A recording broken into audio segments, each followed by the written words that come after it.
Podcast relevante, um bate-papo bem maneiro, com gente interessante do mundo inteiro, dia após dia. Olá, irmãos, graça e paz, estamos de volta aqui para mais um vídeo, mais uma EBD ao vivo e com um novo nome, EBD no ar, Escola Bíblica Dominical no ar, todo domingo, a partir das 17 horas, nós estaremos postando nas nossas redes sociais essa aula. Então, seja bem-vindo! Nós temos algumas aulas já que nós ministramos anteriormente e vamos dar continuidade. O interessante é que muitas pessoas que assistiram às nossas aulas questionaram, né? E esse é o motivo de nós voltarmos para as nossas aulas. Porque as pessoas questionaram, perguntaram, cadê você? Você não está dando aula mais online? Você não está mais dando aula pelo Facebook? Mas agora nós vamos voltar com essas aulas gravadas, não ao vivo. Essas aulas gravadas para que você possa ser abençoado. Então, todo domingo ela está, no mínimo, estará no Facebook e talvez no YouTube. Nós vamos deixar à disposição de você essas aulas, tá bom? Então fica ligado nas aulas anteriores que nós vamos postar aos poucos, porque são muitas aulas, afinal de contas nós estamos há 8 anos ministrando aulas ao vivo pela internet, né? Tanto na igreja, no templo, quanto na internet. Então peço você um pouco de paciência, nós já temos no canal algumas aulas, se não me engano nós já fomos até o capítulo 4 do livro de Atos, lá no YouTube. Mas no Facebook, se você procurar com muita atenção, você vai ver lá bastante aula que nós temos, ok? Então fique ligado, essa é a aula que a gente vai dar no capítulo 9 e é a terceira parte dessa nossa jornada no livro de Atos dos Apóstolos.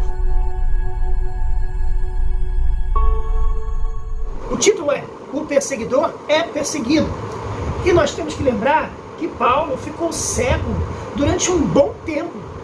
Jesus disse que ele ia ficar cego e que Ananias ia orar por ele para que ele voltasse a ver. E aqui no versículo 17, né, um pouquinho antes, diz o seguinte: e Ananias foi e entrou na casa, e impondo-lhe as mãos, disse: irmão Saulo, o Senhor Jesus que te apareceu no caminho por onde vinhas, me enviou para que te torne a ver e seja cheio do Espírito Santo.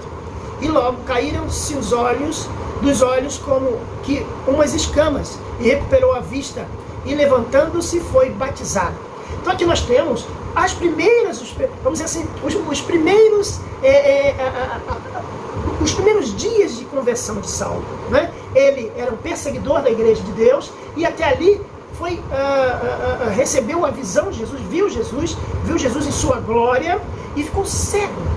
E ficou um bom tempo cego. E aqui nós vemos que Ananias impôs as mãos e lembrou que o Jesus que ele viu foi quem enviou, então confirma com o que Jesus disse para ele, vai lá encontrar com Ananias. Então foi uma confirmação de uma profecia, de uma palavra profética de Jesus. E ele diz o seguinte: e me enviou para que tornes a ver. Então Jesus mandou para que Paulo ou Saulo pudesse ver. E aí esse texto, para que você possa ver, ele tem dois sentidos. Ele tem o sentido literal, que é Saulo que estava cego durante esse tempo todo, antes de encontrar com Ananias, e cego também na sua consciência, cego também nas suas concepções, cego também em tudo que ele aprendeu com os fariseus, com os escribas, com aquele povo religioso, com aquele povo preconceituoso, tudo que ele aprendeu de prender cristãos, todo aquele homem do passado, ele tinha que, de certa forma, morrer. Aquele homem ele estava cheio de si, aquele homem estava cheio de vaidades. Paulo tinha, de certa forma, um pouco de responsabilidade na morte de Estevão, que ele esteve presente ali naquele momento em que Estevão foi apedrejado. Então era necessário que ele ficasse cego, não somente na vista física, como também ele tivesse um momento de humildade, descesse um pouco do palco, como diz aqui no Rio de Janeiro, né? Que ele baixasse sua bola, né? Ele estava muito cheio de si. Então foi necessário que ele ficasse cego para que pudesse ver uma nova vida em Cristo. E isso aconteceu. Jesus chamou Ananias e levou Ananias até ele, e a Bíblia diz que logo se caíram dos olhos como umas escamas e recuperou a vista. Então aqui nesse caso está falando sobre uma recuperação física. Então eu imagino que quando ele ficou cego, vamos supor, ele caiu no chão, de alguma forma a areia do chão, né, impetrou, endureceu nos olhos dele. Eu imagino, tá, gente? Endureceu nos olhos dele, ele não conseguia abrir o olho. Talvez tentaram ali tirar, mas não tiraram, porque ali tinha a ação do Espírito Santo, a ação de Deus na vida de Paulo. Deus não queria que Saulo tirasse aquelas escamas. Então imagina os soldados, os seus cupinchas, tentando retirar aquela coisa dura que talvez estava ali nos olhos dele, aquelas escamas, né? Aqui o texto diz escamas, mas aquela coisa dura que imagino que tenha ficado nos olhos de Paulo. E aí a Bíblia diz e logo lhe caíram dos olhos como umas escamas. Isto é, ela saiu com facilidade depois da oração de Ananias. E aí logo na sequência diz, e levantando-se, foi batizado. Gente, eu imagino aqui que teve um tempo aqui. Aqui não diz o tempo que levou para ele ser batizado, mas ele foi batizado. Paulo, ele seguiu todas vamos dizer que os processos de um novo convertido. Isso é um problema muito grande hoje. Muitas pessoas querem ser obreiros, muitas pessoas querem fazer algo na casa de Deus, mas elas não querem passar por um momento difícil. Elas não querem passar por uma conversão difícil. Saulo, ele precisou ficar cego. Saulo precisou de receber a orientação de Ananias, a gente vai ver mais à frente, para que ele se tornasse esse grande apóstolo que escreveu 12 livros, e quiçá 13, que eu acredito que ele tenha escrito o livro de Hebreus. E aí diz aqui, aí sim vai ter sentido, o versículo 19, que eu pedi para vocês abrirem no livro de Atos, capítulo 9. E, tendo comido, ficou confortado. Primeira coisa, tendo comido, isto é, ele precisava se alimentar. Ele não era um super-homem. Ele ficou com muito tempo com essas escamas, né? Talvez sem comer, talvez sem se alimentar, talvez chateado, talvez sem entender. Aqui diz, ó, esteve 3 dias sem ver, e não comeu e nem bebeu. Então nesse tempo aí que Saulo foi ao encontro de Ananias, ele estava praticamente em jejum. Eu não sei se isso foi voluntário, eu não sei por que ele não comeu e não bebeu. A Bíblia não diz, mas o que a Bíblia diz é que ele estava sem se alimentar.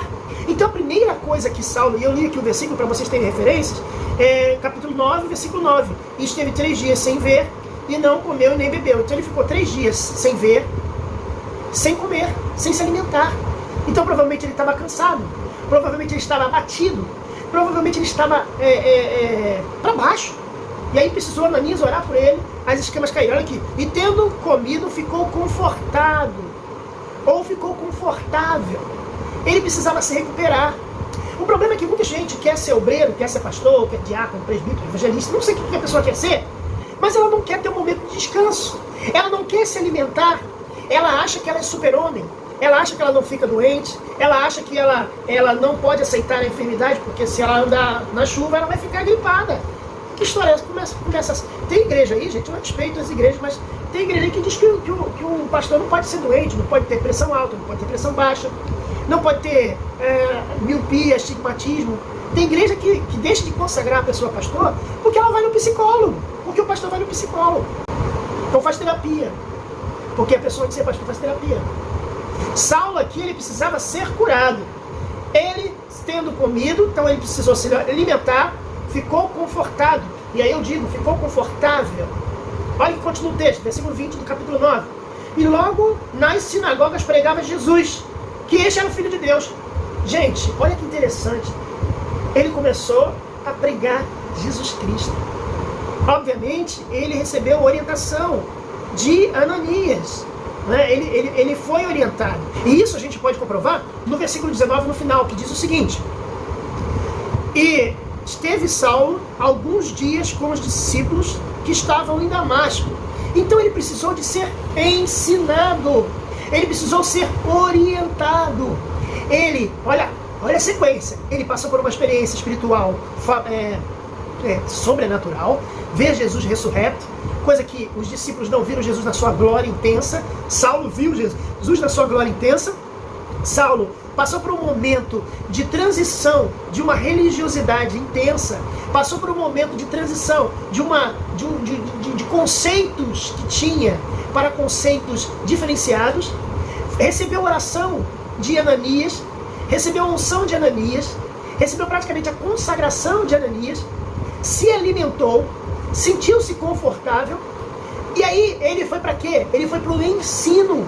Saulo foi ter com os discípulos. Você percebe que há um espaço entre Saulo estar alimentado e confortado para pregar o Evangelho? Percebe que entre estar confortado, se batizar, tem um tempo de maturação? O problema é que hoje em dia, gente, não existe esse tempo de maturação nas igrejas, não. Infelizmente as igrejas, algumas igrejas, não são todas, algumas igrejas chamam pessoas para serem pastores, chamam pessoas para serem obreiros, sem preparo nenhum, sem nenhum tipo de orientação. A pessoa não sabe o que é batismo, não sabe o que é trindade, não sabe as coisas básicas da fé. E ela já está sendo colocada no púlpito para ser pregador, para ser pastor, para ser missionário. Aqui o texto mostra nitidamente: esteve Saulo alguns dias com os discípulos. Aqui não diz quantos dias. Aqui não diz quanto tempo especificamente. Diz alguns dias. Pode ter sido meses, pode ter sido até um mês, pode ter sido 20 dias. Mas certamente nesse tempo, eu acredito que ele tenha sido orientado com as doutrinas.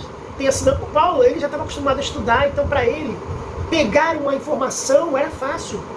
Quem estuda muito normalmente tem mais facilidade de entender as coisas do que às vezes a pessoa que eventualmente não estuda, não está acostumada a estudar, se preparar. Então tem pessoa que pega muito rápido. Eu imagino que Saulo, ele era acima da média no sentido de intelectualidade. Você explicava para ele alguma coisa, ele aprendia muito rápido. Então eu acredito que esses dias que ele esteve com os discípulos, ele aprendeu muita coisa e aprendeu sobre Jesus. E aí no versículo 20 diz: e logo nas sinagogas pregava Jesus que este era o Filho de Deus. Então ele começou a ensinar Jesus. Ele deixou um costume religioso judaico para pregar Jesus e falar que ele era Filho de Deus. Então esses conceitos, ele aprendeu esse conceito, ele começou a pregar. E diz: e todos os que ouviam estavam atônitos e diziam: não é este que em Jerusalém perseguia os que invocavam este nome, e para isso veio aqui, para levar presos os principais dos sacerdotes? Eles interpretaram que era um plano, que na verdade ele não tinha se convertido nada, ele não tinha nada tido encontro com Jesus, aquilo era um plano para levar, para ver quem é que caía, e quem eram os cristãos que se manifestariam, e que ele levasse preso. Isso aí é uma reputação do passado. Eles começaram a ver aquele homem que no passado perseguia. Por isso que é muito ruim a gente ter um passado ruim. É muito ruim a gente ter um testemunho ruim. A gente ter uma história ruim no passado. Ela atrapalha muito no nosso trabalho. Olha o que diz: e todos que ouviam estavam atônitos. Atônitos, isto é, estavam surpresos com a mensagem de Saulo. Meu Deus, aquele homem ali, ele perseguiu os cristãos. Agora ele está dizendo, ele está pregando a mensagem que aqueles cristãos falavam. Não é este que perseguia os que invocavam este nome? Ué, mas que doideira é essa? Esse cara, há tempo atrás, ele estava perseguindo os cristãos, agora ele está pregando a mesma mensagem? E para isso veio aqui, para nos levar presos aos principais sacerdotes? Isto é, estavam com medo de Saulo. E diz o seguinte: Saulo, porém, se esforçava muito mais e confundia os judeus que habitavam em Damasco, provando que aquele era o Cristo. Olha aqui, Saulo se esforçava muito mais. Isso eu percebo algo muito importante aqui. Aquele que teve um passado ruim, aquele que teve um passado, uma reputação muito ruim diante da sociedade, ele tem que se esforçar mais. Ele tem que se esforçar mais.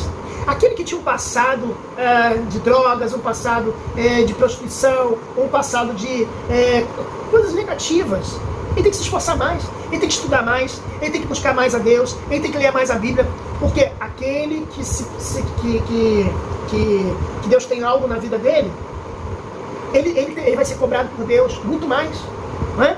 Olha só que interessante. Ele se esforçava muito mais e assim confundia os judeus que habitavam em Damasco, provando que aquele era o Cristo. Isto é, ele tinha uma concepção interessante.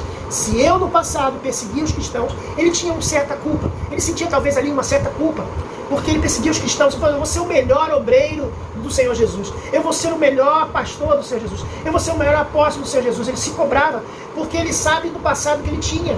Então, quando nós sabemos que nós temos nossos pecados, nós temos o nosso passado, nós temos que, o quanto mais a gente se cobrar de ser o melhor crente, de ser o melhor cristão, de ser o melhor obreiro, de ser o melhor professor. Porque eu tenho passado, todo mundo tem um passado, você imagina que tenha um passado. Todos nós temos um passado. E Deus cobra cada um de nós sobre esse passado. Olha que interessante. 23. E tendo passado muitos dias, os judeus tomaram conselho entre si para o matar. Agora tem também isso.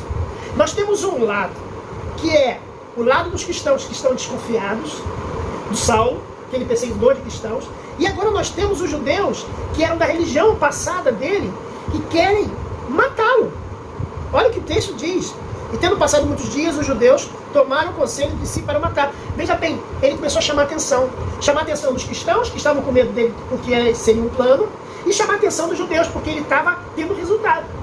Ninguém é perseguido se não está dando resultado. Se você não está dando resultado, você fique preocupado, porque não está sendo perseguido. Mas se você está perseguido, é que você está no caminho certo. Olha ali, para o matar. Mas as suas ciladas vieram ao conhecimento de Saulo. Então Saulo já tinha pessoas que já confiavam nele. É muito importante você ter amigos, ter pessoas que gostam de você, ter pessoas que são seus aliados. Não adianta lutar sozinho. Lutar sozinho você não consegue. O cordão de 3 dobras não se arrebenta muito fácil, não é isso que a Bíblia diz? Não arrebenta muito fácil, não é isso que a Bíblia diz? Então ele tinha amigos, e tinha amigos que transitavam com os judeus, né? E aí diz, tomando conhecimento, vieram ao conhecimento de Saulo, e como eles guardavam as portas, tanto de dia quanto de noite, para poderem tirar-lhe a vida. Isto é, eles ficavam vigiando. Os judeus, diz aqui, guardavam as portas de dia e de noite. Eles estavam fazendo um plano maléfico para matar Saulo. Então eles tinham, vamos dizer assim, espiões que estavam de olho em Saulo, de dia e de noite. Porque Saulo ele andava com muita gente. Ele pregava com muita gente, ele andava com muita multidão. Então eles estavam planejando. Não foi algo assim de improviso que os judeus fizeram. Não foi algo assim que, vamos matar o Paulo. Não, foi planejado. Eles estavam colocando espiões para ficar de olho em Saulo. Olha aqui, guardavam a porta, tanto de dia quanto de noite. Quer dizer, eles tinham espiões, pessoas que estavam investigando qual seria o melhor momento de matar a Saulo. Olha que interessante. E tomando de noite, os discípulos desceram dentro de um cesto pelo muro. Isso é importante ter amigos, isso é importante ter aliados, porque os aliados deles descobriram os planos dos judeus. Isso é muito importante. Você está sendo perseguido, mas a gente tem que vigiar. Não, pelo amor a Jesus, eu morro. É muito importante que eu seja perseguido. Aqui está mostrando que os discípulos, eles tinham um grupo que zelava pela saúde dos seus pastores, que zelava pela saúde dos seus obreiros, que tinha preocupação com esse homem que era o pregador do Evangelho. Então nem sempre as perseguições nós temos que aceitar. E aqui nesse caso aqui, ele não enfrentou os judeus. Nesse caso aqui, ele fugiu mesmo. Nesse caso aqui, a estratégia dele foi sair fora, porque ele ia ser morto. Tinha muita gente querendo ver Saulo morto. Olha o que o texto diz. Vamos ver o que a Bíblia diz, gente. Tomando de noite, os discípulos desceram num cesto pelo muro. Isto é, foi secreto. Isto é, foi estratégico. Isto é, foi furtivamente. Não foi de uma forma aberta, porque eles sabiam que de forma aberta ia ser ruim para eles. Eles tiveram a inteligência e salvaram Saulo. E quando Saulo chegou a Jerusalém, procurava juntar-se aos discípulos, mas todos temiam, não crendo que fosse discípulo. Olha só, tem Jerusalém, que era a sede da igreja, que foi onde começou tudo, Jerusalém. A igreja não começou em Roma, não. A igreja começou em Jerusalém, isso aqui deixa bem claro. Segundo a igreja católica, a igreja começou em 33 em Roma. Não, a igreja começou em Jerusalém. E aí, Saulo, o que ele fez? Ele queria ter com os discípulos. Se ele recebeu orientação dos discípulos lá de Damasco, vamos dizer assim, ter um intensivo, uma escola dominical intensiva ali no livro de Atos, não é? Capítulo 9, versículo, deixa eu ver aqui onde está, versículo 19, que diz que ele passou os dias com os discípulos que estavam de Damasco. Agora ele queria ter um encontro com os discípulos principais. Ele queria ter encontro com Pedro, com Filipe, ter um encontro com Mateus, com Marcos, com João, conhecer os discípulos que estiveram com o Senhor. Olha, diz, procurava juntar-se aos discípulos. Então ele não procurou uma vez só. Então ele não foi só uma vez e desistiu. Ele procurava juntar-se aos discípulos. Mas eles estavam com medo. Esse cara estava planejando. Imagina a situação, né, gente? Ser rejeitado pelos judeus, porque abandonou a fé do judaísmo, e ser praticamente rejeitado pela nova religião, ou pela nova filosofia, né? Filosofia religiosa, né? Quando digo assim, não estou chamando de Bíblia e palavra de Deus de filosofia, não, pelo amor de Deus. Mas o estudo bíblico é uma filosofia no sentido literal da coisa, né? Então, ele era perseguido pelos judeus, e os cristãos estavam com medo dele, ressabiados. A Bíblia diz no versículo 27 do capítulo 9, Então Barnabé, tomando consigo, trouxe seus apóstolos. Foi importante. Uma pessoa. Olha que interessante. Barnabé, por isso que Saulo se tornou parceiro grande de Barnabé. A primeira viagem de Paulo foi com Barnabé. A segunda viagem de Paulo foi com Barnabé. Eles fizeram grandes trabalhos. Se você for folhear aqui a Bíblia, você vai ver grandes encontros e grandes viagens e grandes trabalhos que Saulo e Barnabé passaram juntos. Por isso que há uma amizade muito grande de Saulo e Barnabé, de Paulo e Barnabé. Porque foi Barnabé que apresentou, vamos dizer assim, o Barnabé que foi o network de Paulo para com os discípulos. Olha que interessante. Tomando consigo, trouxe os apóstolos e lhes contou como no caminho ele vira o Senhor e lhe falara, e como em Damasco falara ousadamente no nome de Jesus. Não, meus irmãos, não, ele não é perseguidor, não, ele se converteu de verdade. Contou toda a história para os discípulos. Intercedeu por ele, porque estavam com medo dele. Intercedeu. Olha aqui, gente. Como em Damasco falara. É muito importante também as pessoas conhecerem o seu legado. Saber da sua vida, saber o que aconteceu de você. E essa semana aconteceu que eu botei uma postagem na internet, que eu vou começar a dar aula em outra instituição de seminário teológico, e eu coloquei lá. E até houve um comentário, eu falei assim no comentário. Se eu não colocar os meus trabalhos, quem colocará? Se eu não valorizar o meu trabalho, quem valorizará?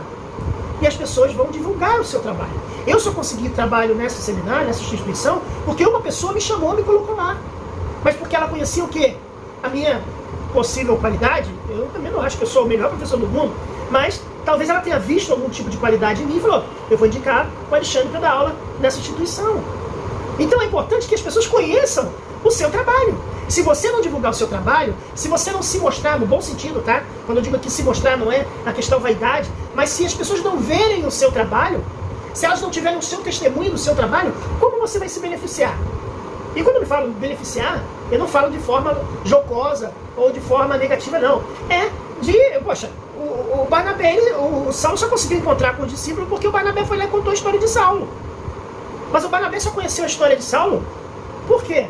Porque ele tem contato com Saulo. Ele conheceu Saulo, ele conheceu as obras de Saulo. Olha lá, versículo 27. E como em Damasco falara ousadamente o nome de Jesus. Quer dizer o seguinte, poxa vida, gente, esse camarada, ele falou ousadamente o nome de Jesus em Damasco.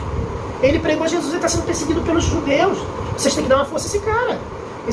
Esse homem é um homem de Deus. Esse homem é um homem que Deus separou para pregar o evangelho. Vocês não têm que ter medo dele, não. Ele está conosco. Versículo 28. E andava com eles em Jerusalém, entrando e saindo. Isto é, ele estava fazendo estágio com os melhores.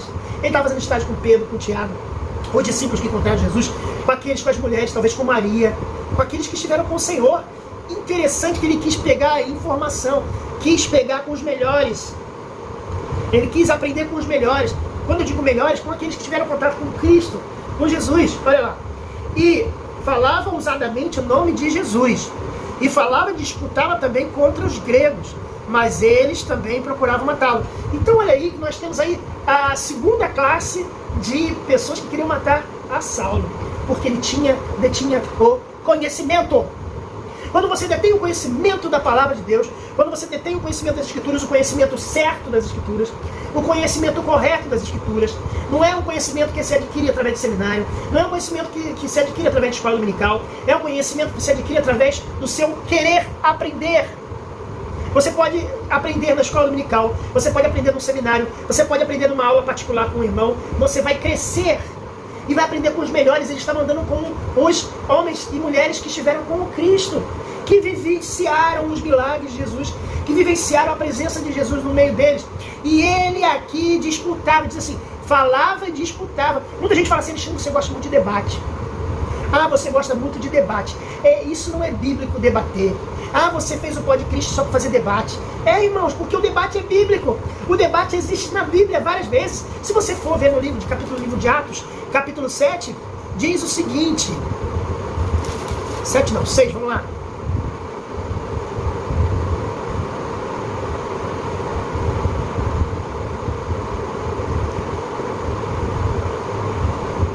Versículo 9, capítulo 6, versículo 9, olha só, a Bíblia fala de debate. Era normal, era natural eles irem para os templos, para as sinagogas, para debater sobre a Bíblia, para debater sobre as Escrituras, debater sobre o Messias, debater sobre as coisas de Deus. Olha o que diz aqui, versículo 6, capítulo 6, versículo 9. E levantavam-se os que eram da sinagoga, chamados libertinos, dos sireneus, dos alexandrinos, então eram homens intelectuais, tá? E dos que eram da Cilícia e da Ásia, e disputavam com Estevão. Olha aqui, ó, debatia com Estevão. Estevão tinha conhecimento da palavra. E se você continuar lendo, você vai ver no versículo seguinte, dizendo o seguinte: e não podiam resistir à sabedoria e ao espírito com que falavam.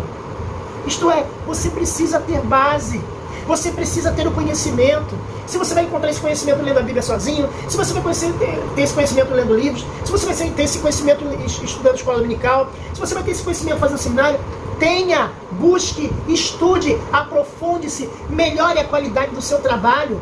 Infelizmente, as igrejas estão acabando com a escola dominical. Infelizmente, muitas pessoas não se interessam em aprender. Querem louvar e querem ouvir uma palavra que massageie seu ego, que deixe você bem, você é mais que vencedor, você é maravilhoso, você merece tudo, você é a quarta pessoa da Trindade. Não, nós temos também que sentar e aprender. Sentar e estudar. Ele está sentando para aprender com pessoas que davam a ele a ousadia, falavam ousadamente o nome de Jesus. E falava e disputava também contra os gregos. Então ele debatia. Não vem com essa conversa que debate não tem na Bíblia. Paulo debatia com os gregos, mas eles procuraram matá-lo. Então agora ele tem os judeus que procuram matá-lo. Agora ele tem os gregos que procuram matá-lo. E eles têm alguns discípulos que têm medo dele. Imagina a situação desse homem. Ele crescer, ele desenvolver. Ele superou as suas dificuldades. Ele superou as suas perseguições. E o que aconteceu com ele? Veja o que o texto diz.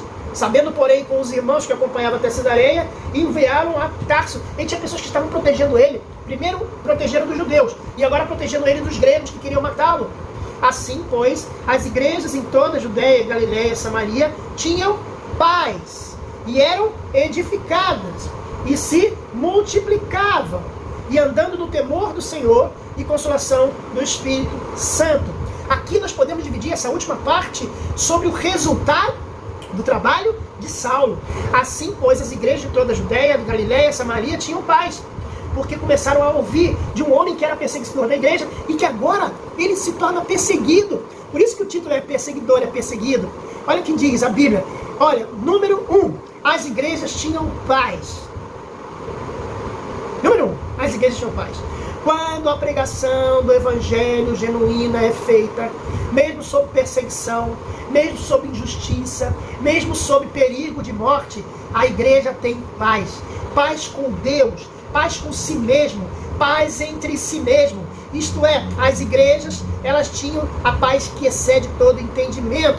A gente pode depois, na próxima aula, ver o que essa palavra tem um significado no original, e eu posso trazer para vocês na próxima aula. Elas tinham paz. E número 2, eram edificadas.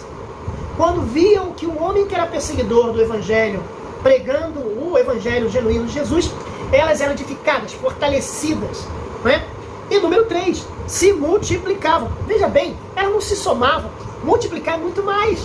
Isto está mostrando que é um crescimento exponencial. A igreja só cresce quando você tem conhecimento. A igreja só cresce quando ela vê perseguição. A igreja só cresce quando tem algo que tenta impedir com que ela cresça.